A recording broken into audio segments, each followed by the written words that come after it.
परमात्मने नमः।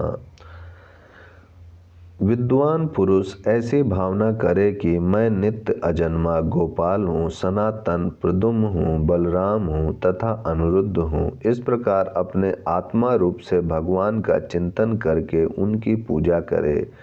मैंने वेद, पांचरात्र तथा अन्याय न्याय शास्त्रों में जो विभाग पूर्वक वर्णाश्रम धर्म का उपदेश दिया है, उसके अनुसार निष्काम भाव से स्वधर्म का अनुष्ठान करते हुए उसके द्वारा मेरा पूजन करना चाहिए। भद्रवन एवं कृष्णवन के निवासियों को वहाँ विराजमान मेरे स्वरूप की आराधना करनी चाहिए।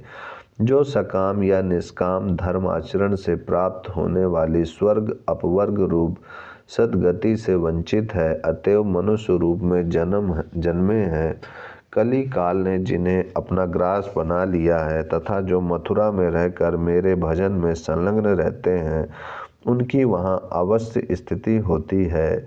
वे वहाँ रहने के अधिकारी हैं तथा वहाँ रहकर भजन करने से उन्हें निश्चय ही अभिष्ट सिद्धि प्राप्त होती है। ब्राह्मण, जैसे तुम अपने सनक सनंदन आदि पुत्रों के साथ स्नेह युक्त संबंध रखते हो, जैसे महादेव जी प्रमथ गणों के साथ स्नेह संबंध रखते हैं तथा जैसे लक्ष्मी के साथ मेरा प्रेम पूर्ण संबंध है, उसी प्रकार मेरा भक्त भी मुझे परम प्रिय है। तदंतर उन पद्म संभव ब्रह्मा जी ने पूछा, भगवान, एक ही देव आप परमेश्वर चार देवताओं चतुर्विभुओं के रूप में कैसे हो गए? और इसी प्रकार जो एक अक्षर के रूप में विख्यात ओमकार है, वह अनेक अक्षर अकार उकार मकार तथा अर्धमात्रा आदि के रूप में कैसे हो गया? यह प्रश्न सुनकर भगवान नारायण ने उन प्रसिद्ध ब्रह्मा जी से कहा, सृष्टि के पूर्व एकमात्र अद्वितीय ब्रह्म ही सर्वत्र विराजमान था। सर्ग काल में उस ब्रह्म से अव्यक्त अव्याकृत मूल प्रकृति का प्रादुर्भाव हुआ। अक्षर अविनाशी ब्रह्म से उत्पन्न होने के कारण अव्यक्त प्रकृति भी अक्षर ब्रह्म ही है। उस अक्षर अर्थात अव्यक्त प्रकृति से महतत्व प्रकट हुआ। महतत्व से सात्विक, राजस और तामस भेद वाला त्रिविध अहंकार उत्पन्न हुआ। उस तामस अहंकार से शब्द आदि 5 तन्मात्राएं प्रकट हुईं और उनसे क्रमशः आकाश आदि 5 भूतों की सृष्टि हुई। इसी प्रकार राजस अहंकार से इंद्रियों तथा सात्विक अहंकार से उनके अधिष्ठाता देवों की उत्पत्ति हुई। इस प्रकार शरीर, इंद्रिय आदि के रूप में स्थित उन महतत्व आदि से तथा भूतों से वह अक्षर परमात्मा आवृत है। इन प्राकृत आवरणों से छिपे हुए अक्षर परमात्मा को पराये संसारी मनुष्य देख नहीं पाते। वास्तव में वह अक्षर परमात्मा सबका अंतर्यामी आत्मा है। अतः उसको अपने से अभिन्न मानकर ऐसी भावना करनी चाहिए कि मैं अक्षर हूँ, मैं साक्षात अविनाशी परमात्मा हूँ। उन परमात्मा का वाचक जो प्रणव ओमकार अक्षर है, वह भी मैं हूँ। इस प्रकार मैं अमर हूँ, निर्भय हूँ और अमृत हूँ। वह जो भय शून्य ब्रह्म है, निसंदेह वह मैं हूँ। मैं मुक्त हूँ और अक्षर भी मैं हूँ। तात्पर्य यह कि जैसे एक ही ब्रह्म महतत्व आदि रूपों में प्रकट और अनंत नाम रूप वाले जगत के आकार में प्रादुर्भूत हो गया, उसी प्रकार एक ही तत्व चतुर्विध रूप में प्रकट हुआ है और एक ही अक्षर से अनेक अक्षरों का भी आविर्भाव हुआ है। नित्य सत्ता जिसका स्वरूप है, संपूर्ण विश्व जिसका ही आकार है तथा जो प्रकाश स्वरूप एवं सर्वत्र व्यापक है, वह एकमात्र अद्वितीय ब्रह्म अपनी लीला से 4 विभुओं के रूप में प्रकाशित हो रहा है। रोहिणी नंदन बलराम जी प्रणव के अक्षर के द्वारा प्रतिपादित होते हैं। ये जागृत अवस्था के अभिमानी होने के कारण विश्व कहे गए हैं। स्वप्न अवस्था के अभिमानी प्रद्युम्न जी तेजस कहलाते हैं। प्रणव के उ अक्षर से इनका ही बोध होता है। अनिरुद्ध जी सुषुप्ति के अभिमानी प्राज्ञ कहे गए हैं। प्रणव के म अक्षर से इनका ही प्रतिपादन होता है। जहाँ यह संपूर्ण विश्व प्रतिष्ठित है, वे श्री कृष्ण तुरीय तत्व हैं। इन्हें अर्धमात्रात्मक नाद रूप या प्रणव का संपूर्ण स्वरूप बताया गया है। पूर्वोक्त विश्व, तेजस आदि इन्हीं में अंतर्हित है।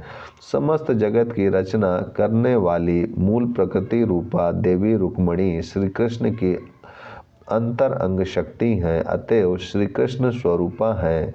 गोपियों के रूप में प्रकट होने वाली जो श्रुतियां हैं, उनकी अपेक्षा प्रणव के साथ ब्रह्म का अधिक घनिष्ठ संबंध है।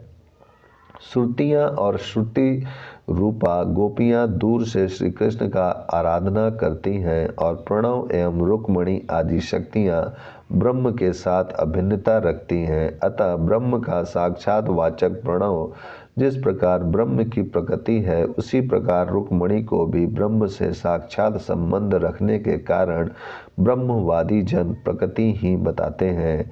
इसीलिए संपूर्ण विश्व के आधारभूत भगवान गोपाल ही ओमकार रूप में प्रतिष्ठित हैं। ब्रह्मवादी जन क्लीम तथा ओमकार को ही एक अर्थ में पाठ करते हैं। अतः कृष्ण के बीजभूत क्लीम तथा ओम में अर्थतः कोई अंतर नहीं है। विशेषतः मथुरापुरी में जो चतुर्भुज रूप में मेरा ध्यान करता है, वह मोक्ष सुख का अनुभव करता है। ध्यान का स्वरूप यूं है। भक्त का अष्टदल हृदय कमल प्रसन्नता से विकसित है, उसमें भगवान विराज रहे हैं। उनके दोनों चरण शंख, ध्वजा और छत्र आदि के चिन्हों से सुशोभित है। हृदय में श्री वत्स चिन्ह शोभा पा रहा है। वहीं कौस्तुभ मणि अपनी अद्भुत प्रभा से प्रकाशित हो रही है। भगवान के 4 हाथ हैं, उनमें शंख, चक्र, शारंग, धनुष, पद्म और गदा ये सुशोभित हैं। बाहों में भुजबंद शोभा दे रहा है। कंठ में धारण की हुई वनमाला भगवान की स्वाभाविक शोभा को और भी बढ़ा रही है। मस्तक पर किरीट चमचमा रहा है और कलाइयों में चमकीले कणक शोभा पा रहे हैं। दोनों कानों में मकराकृति कुंडल झलमला रहे हैं। स्वर्णमय पीताम्बर से सुशोभित श्याम सुंदर श्री विग्रह है। भगवान इस मुद्रा से स्थित हैं, मानो अपने भक्तजनों को अभय प्रदान कर रहे हैं। इस प्रकार प्रतिदिन मेरे चतुर्भुज रूप का मन ही मन चिंतन करें अथवा मुरली तथा सिंह धारण करने वाले मेरे द्विभुज रूप श्री कृष्ण विग्रह का ध्यान करें। जिस ब्रह्म ज्ञान से संपूर्ण जगत मथ डाला जाता है, उसके सार विषय पर ब्रह्म लीला पुरुषोत्तम जिस पुरी में विराजमान रहते हैं, उसे मथुरा कहते हैं। वहाँ 8 दिक्पाल रूपी दलों से विभूषित मेरा यह भूमि रूपी कमल जगत के रूप में प्रकाशित हो रहा है।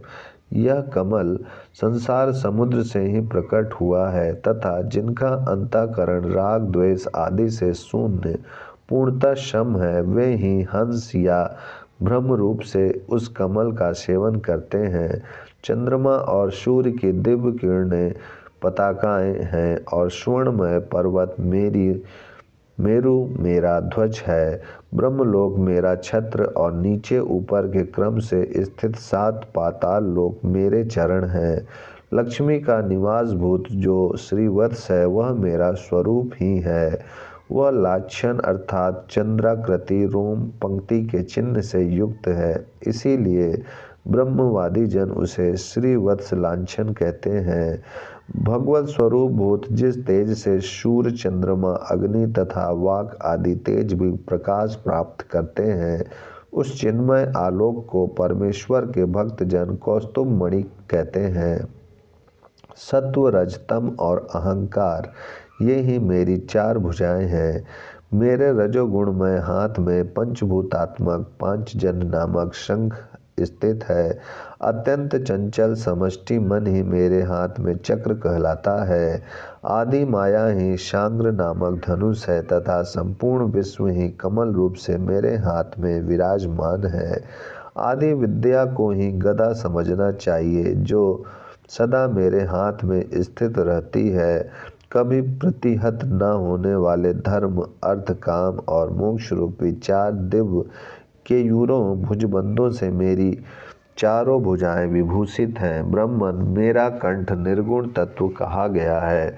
वह अजन्मा माया द्वारा मालित आवृत होता है। इसीलिए तुम्हारे मानस पुत्र सनकादि मुनि उस अविद्या को मेरी माला बताते हैं। मेरा जो कूटस्थ सत्य स्वरूप है उस रूप में मुझको ही किरीट कहते हैं। क्षर संपूर्ण विनाशी शरीर और उत्तम जीव ये दोनों मेरे कानों में झलमलाते हुए युगल कुंडल माने गए हैं। ओम शांति शांति शांति।